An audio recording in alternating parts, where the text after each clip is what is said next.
A outra enfermeira foi ver a origem daquele barulho estranho. Parecia vir de uma cama em uma área do hospital, onde só havia um paciente. Não sei o que ela viu, mas voltou pálida, com lágrimas nos olhos, lágrimas de medo, de terror, lágrimas pelo que acabara de ver.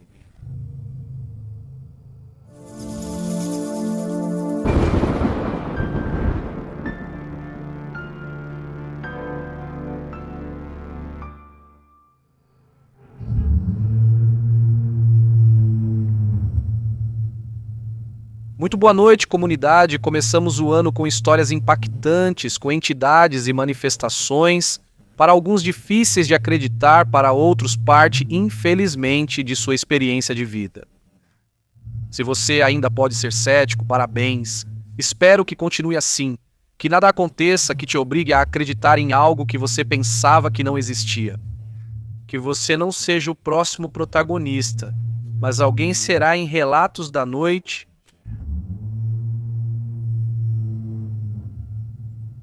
Olá, Relatos da Noite e comunidade. Meu nome é Gabriela, tenho 21 anos e estudo medicina geral. Este relato não é tão assustador quanto outros do Relatos da Noite. Mas para mim, que vivi isso na pele, foi uma das experiências mais perturbadoras da minha vida. Moro em Monterrey com meus pais, mas meus avós moram na cidade do México. Há um tempo tive que viajar para lá, pois precisava fazer meu serviço social e também ajudar a cuidar deles. Ambos são pessoas idosas. A casa dos meus avós é bastante antiga. Eles a construíram quando se casaram. É uma casa bem peculiar. Um andar inteiro está cheio de escadas. Outro é onde ficam os quartos e a cozinha. Na parte de cima ficava o quarto de lavar. E esse detalhe é importante para o que vou contar a seguir. Num domingo, por volta das 5 da tarde, subi até o terraço para lavar roupa. Ainda tinha sol nessa época, só anoitecia lá pelas 7h30 ou 8 da noite. Como eu não queria me distrair e esquecer a roupa, decidi ficar lá, esperando a máquina de lavar terminar. Nisso, meus avós me chamaram lá de baixo para eu descer e comer. Desci, comi com eles e depois subi de novo para o terraço. Passaram uns 15 minutos quando ouvi claramente alguém me chamando. Vela, desça, por favor. A voz soou como um sussurro, mas não dei muita importância e desci novamente. O quê? Quando cheguei, perguntei aos meus avós o que precisavam, mas ambos disseram que não tinham me chamado. Insisti porque tinha certeza absoluta de ter ouvido meu apelido, o mesmo que eles sempre usam comigo. Minha vovó. Então ela me disse algo que até hoje me faz pensar. Você fez bem. Em não responder, nunca responda nem diga já vou quando ouvir algo assim, porque dizem que desse jeito você dá permissão para os espíritos entrarem na sua mente, no seu corpo. Tentei não pensar mais nisso e subi de novo, dessa vez coloquei fones de ouvido para não me distrair. A máquina de lavar terminou, mas como a secadora estava quebrada, subi com as roupas para mexer nos fios na laje enquanto as pendurava. Com a música tocando, achei que ouvi de novo a voz dos meus avós ao longe. Vela. Vela.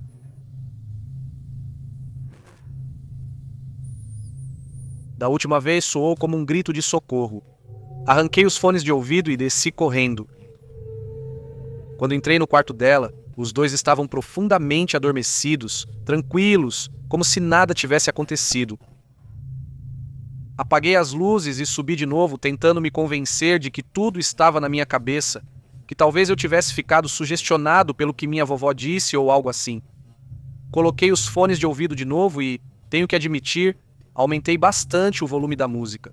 Continuei pendurando as roupas e, quando já estava quase terminando, ouvi algo diferente. Dessa vez não vinha de fora.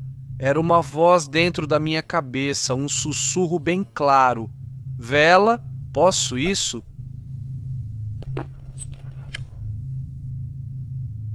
A voz se repetia uma e outra vez, cada vez mais forte, como se estivesse brigando comigo. No final de cada frase, soltava uma risadinha debochada, mas assustadora. Tentei ignorar, desci, fui tomar banho e depois fui dormir. E aqui vem o pior. Eu dormi naquele domingo por volta das 8 da noite, acordei no dia seguinte, tinha coisas para fazer fora o dia todo e acordei tarde. Mas nunca imaginei o quanto.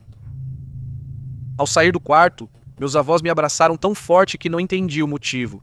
Perguntei o que havia, e eles disseram que não estavam me encontrando, mas eu não entendia a preocupação deles. Até que descobri que era terça-feira, que eram 3:30 da tarde. Meus avós, meus pais, meus tios e meus primos estavam completamente preocupados, me procurando por toda parte, perguntando para todo mundo por mim. Segundo eles, eu tinha desaparecido. Eu não estava no meu quarto, não estava em casa. E claro, também não tinha saído, simplesmente eu não existi. Por um dia e meio, enquanto eu achava que só tinha dormido, para eles, eu não estava em lugar nenhum. Até hoje, eu não sei o que realmente aconteceu, talvez tenha sido uma falha na realidade que só eu vivi. Mas aquela voz me fazia sentir um arrepio diferente de qualquer outro medo que eu já tenha sentido antes ou depois. Quem era? Ou melhor dizendo, o que era? Obrigado, Relatos da Noite, caso decida publicar esse relato.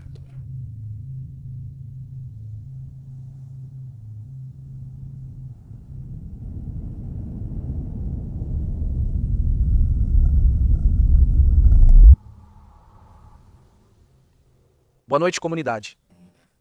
Quero compartilhar com vocês uma experiência pessoal que vivi há muitos anos e que até hoje continua sendo um dos momentos de verdade, mais assustadores de que me lembro. Meu nome é Sally, sou enfermeira e isso aconteceu no ano de 1991 em um hospital do oeste de El Salvador. Prefiro não mencionar o departamento exato por precaução. Eram cerca de 8 da noite quando terminei minhas rondas e desci para a área de emergências. Vi uma mulher deitada em um banco e me aproximei para ver se precisava de algo. Era uma senhora muito magra, com o cabelo longo, completamente branco. Suas rugas indicavam uma idade bastante avançada, mas houve algo que me chamou muito a atenção. Ela usava umas sandálias muito altas, sem calcanhar, um tipo de calçado que não era comum em alguém da idade dela. Ao lado dela havia uma mulher mais jovem. Perguntei a ela o que precisavam e ela me disse que estavam esperando uma radiografia para poder internar a senhora. Ao ouvir isso, pedi desculpas. Entendi que não podia fazer nada por elas, até que fosse designada uma cama. Se passaram várias horas. Por volta da meia-noite, já na troca de turno, recebi uma ligação da equipe pedindo apoio para canalizar uma paciente na área de cirurgia. Essa área ficava bem em frente ao setor de medicina senhoras, onde estava a idosa. Ambos os corredores estavam separados apenas por um corredor. Os cubículos tinham portas e paredes de vidro. Naquele momento, estávamos lá 2 enfermeiras a mais, uma pessoa responsável pela limpeza e eu.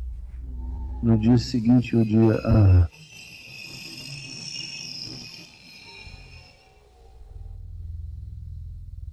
Enquanto eu terminava o procedimento, ouvimos um som que não se parecia com nada que eu já tivesse ouvido antes. Era um barulho gutural, profundo, muito forte. Algo parecido a um rosnado, mas muito mais grave.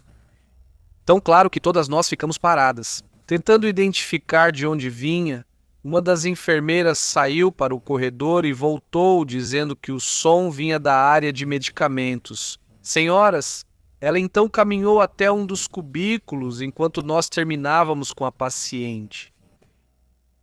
De repente, vimos ela sair correndo, gritando, completamente fora de si.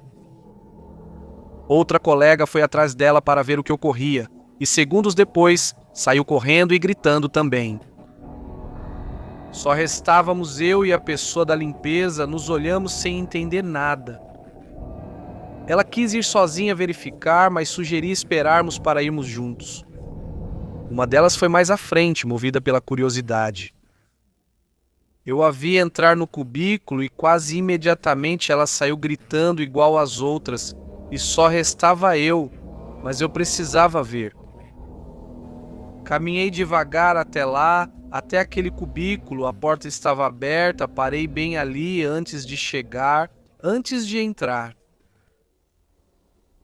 A idosa estava sentada na cama, completamente curvada sobre si mesma. O tronco dela estava inclinado para a frente de uma forma humanamente impossível, com o peito quase na altura dos pés.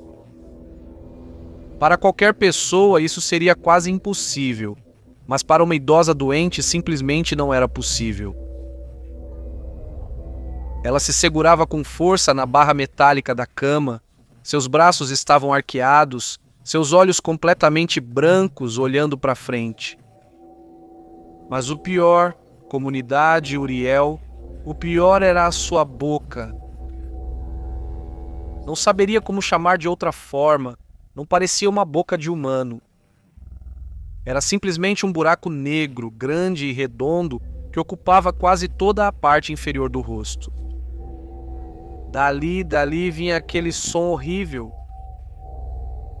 Fiquei paralisado, não conseguia entrar.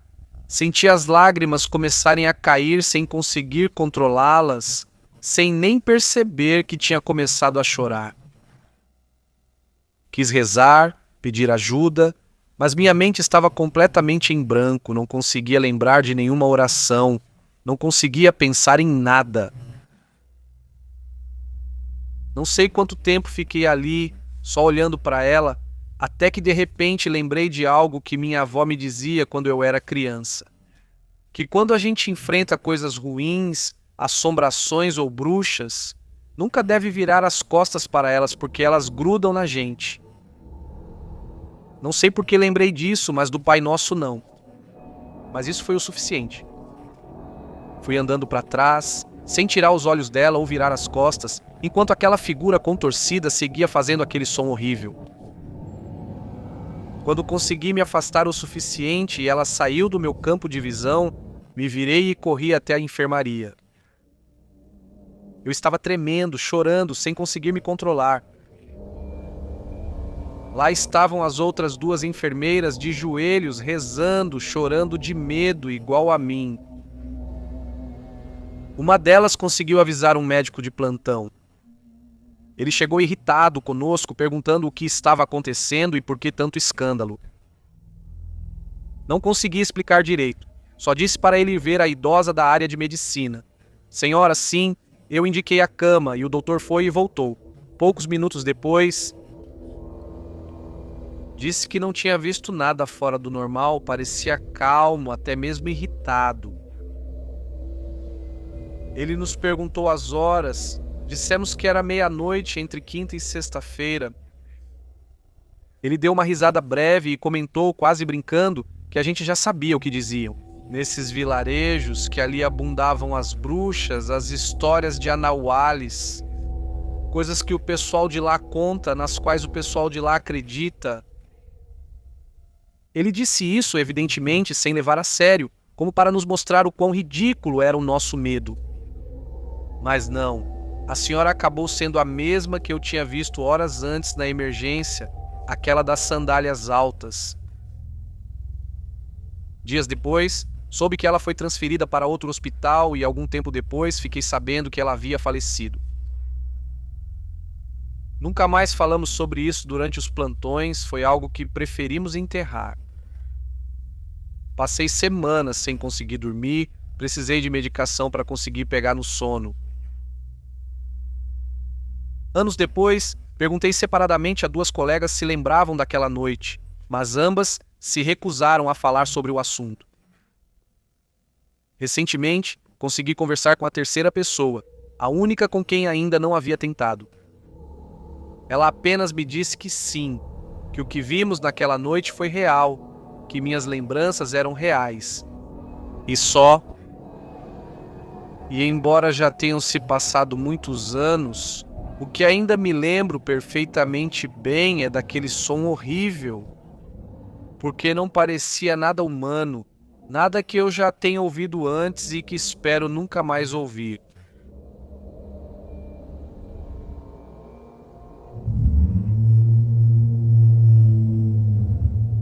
Obrigado, comunidade, por continuarem aqui, por começarem este ano de relatos conosco. Antes de continuar, lembro vocês de se inscreverem.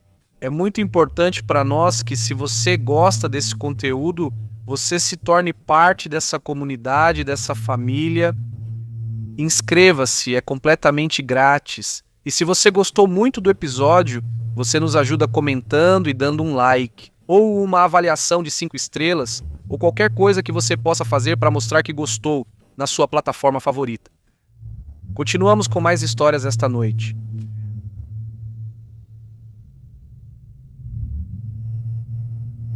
Muito boa noite, comunidade.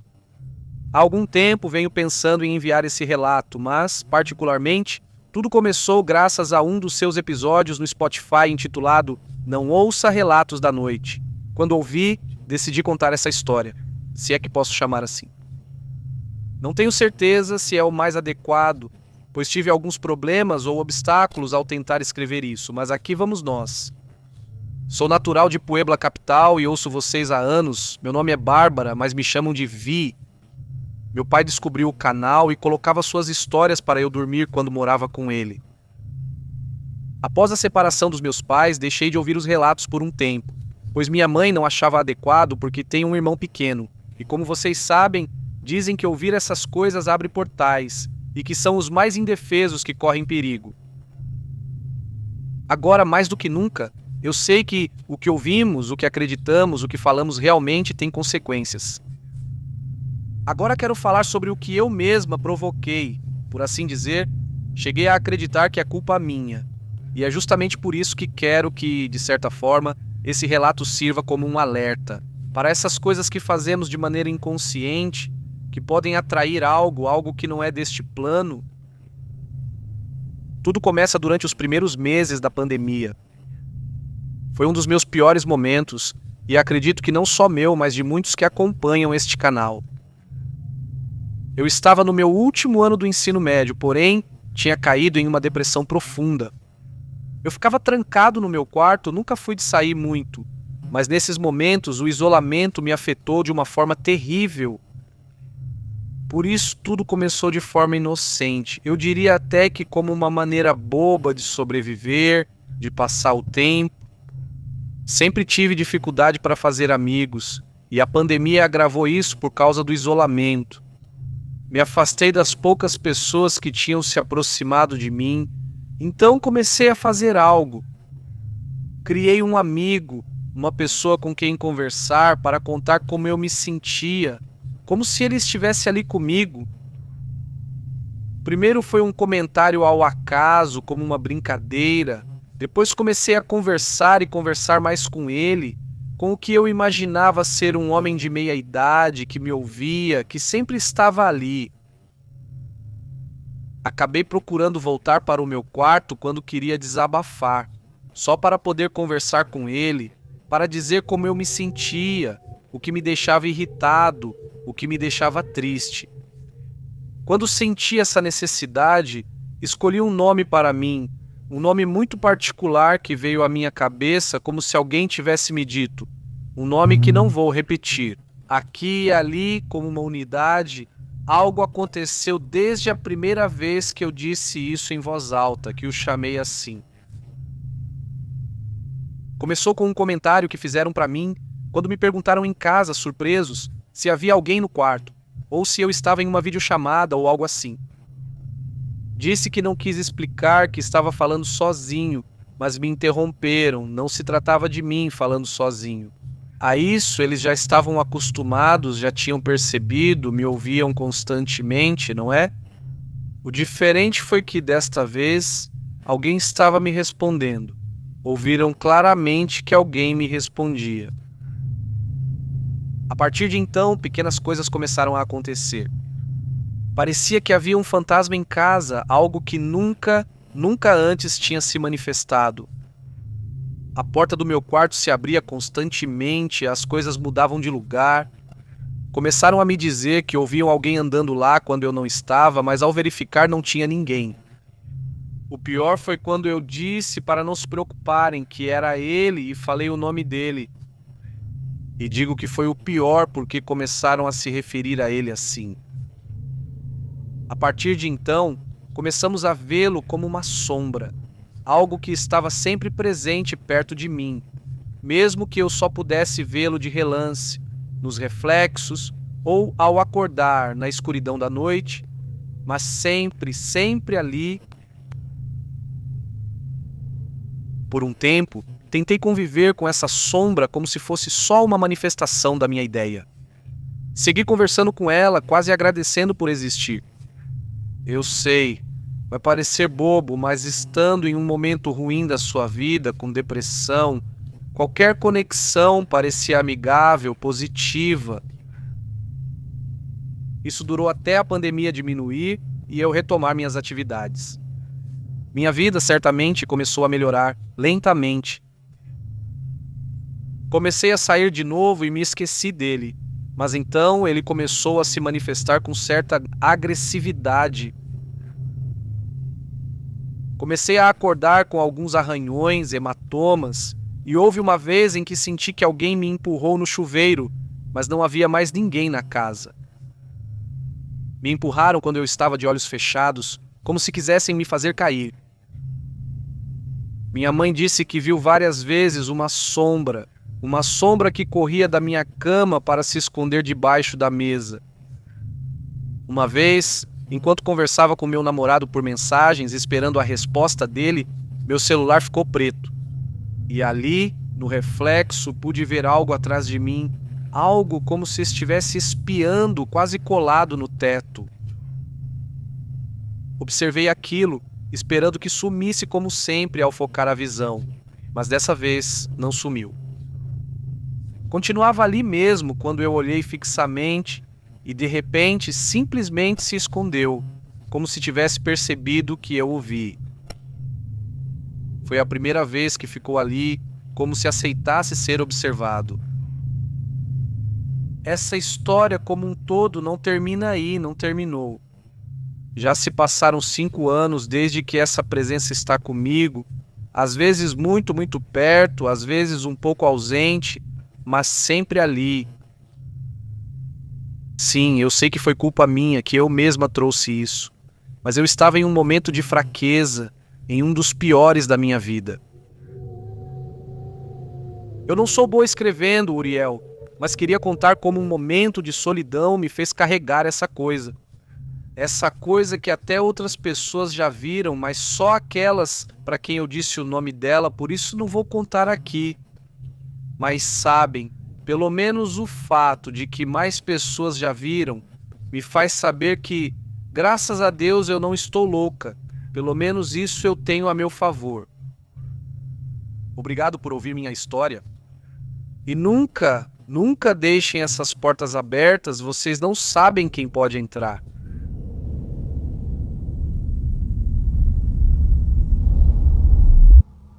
Olá, Uriel. Meu nome é Beta e há alguns dias, enquanto eu recheava meu boneco de ano velho, estava ouvindo suas histórias.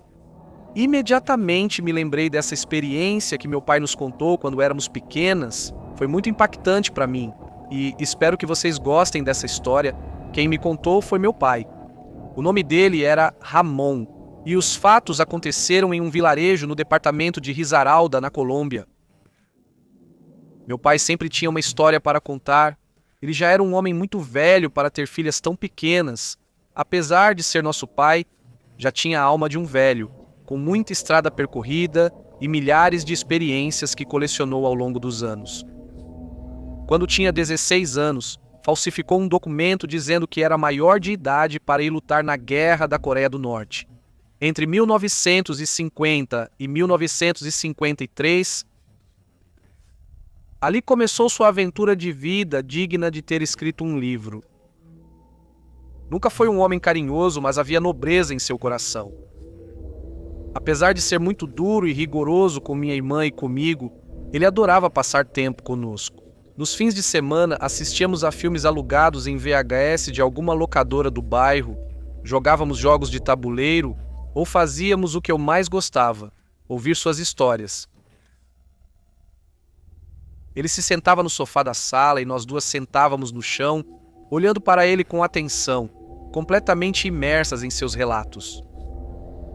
Algumas vezes ele nos contava experiências de guerra, outras vezes histórias que hoje, sendo adulto, acredito que eram pura fantasia, mas quando éramos crianças acreditávamos em tudo.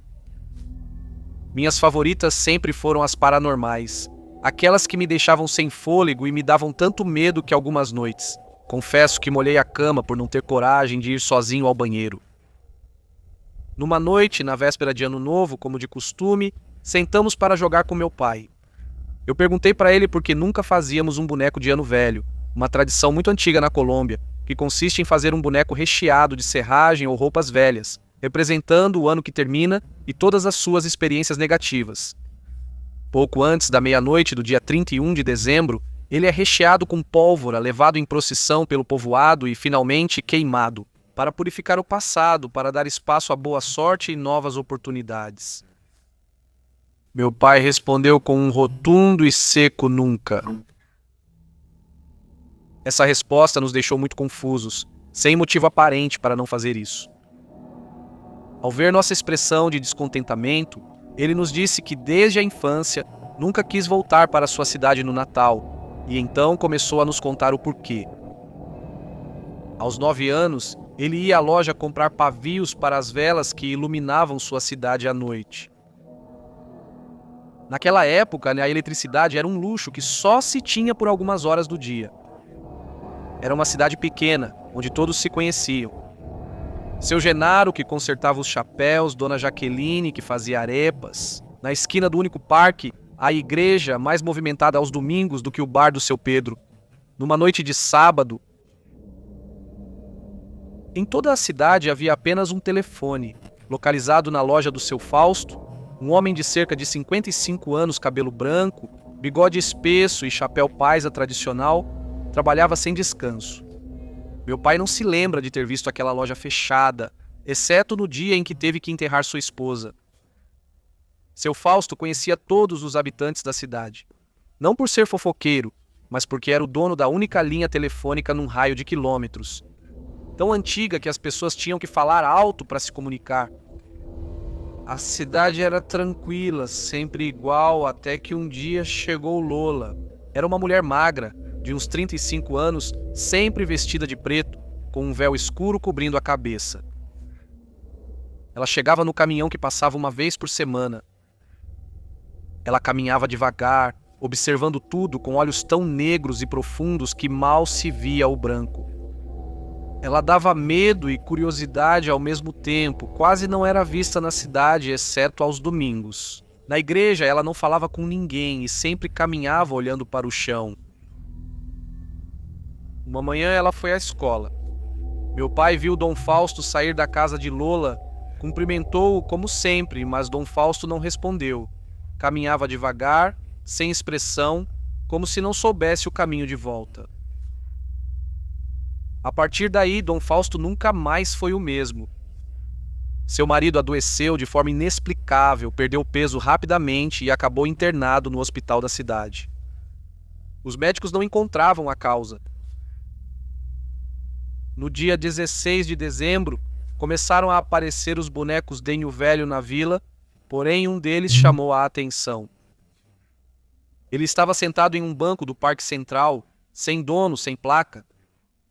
Ninguém demorou a notar que ele se parecia demais com o Sr. Fausto. O chapéu, o bigode e até mesmo o olhar vazio.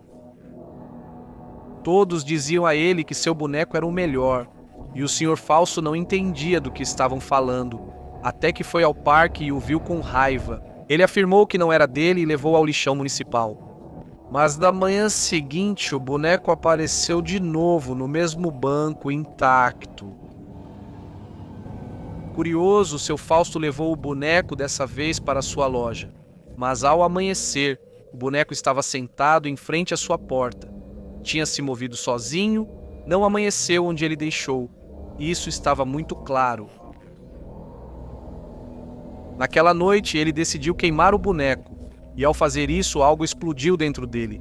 Ele verificou e havia restos parecidos com os de um sapo. Ao limpar aquilo e remover o enchimento, ele encontrou um frasco que continha terra preta, uma fotografia de sua esposa cabelos e um papel com um texto que depois mostraram. Um vizinho confirmou que era uma Ave Maria escrita ao contrário. Diante de tal descoberta, é claro que ele assumiu que se tratava de um feitiço, de uma bruxaria. Ele correu e ligou para o hospital imediatamente. O quê? 11h25 da noite e uma enfermeira informou a ele que sua esposa havia falecido 10 minutos antes. Talvez, se ele tivesse queimado aquela feitiçaria antes, sua esposa teria sido salva, ou talvez queimá-la foi o que finalmente provocou tudo. Ninguém sabe realmente. Meu pai lembrava que todo ano aparecia um boneco parecido com o rosto de alguma pessoa da cidade e que sempre, dias depois, essa pessoa ou alguém muito próximo morria. Anos depois, encontraram Lola morta em sua casa. Ela já estava morta há semanas, mas não tinha cheiro de nada. Dizem que encontraram frascos com sapos, cobras, velas pretas e vermelhas por toda a casa, o que confirmou que ali se praticava bruxaria. E a partir da morte dela, aqueles estranhos e detalhados bonecos de Ano Velho nunca mais apareceram. Nunca mais. Meu pai nunca quis ser um.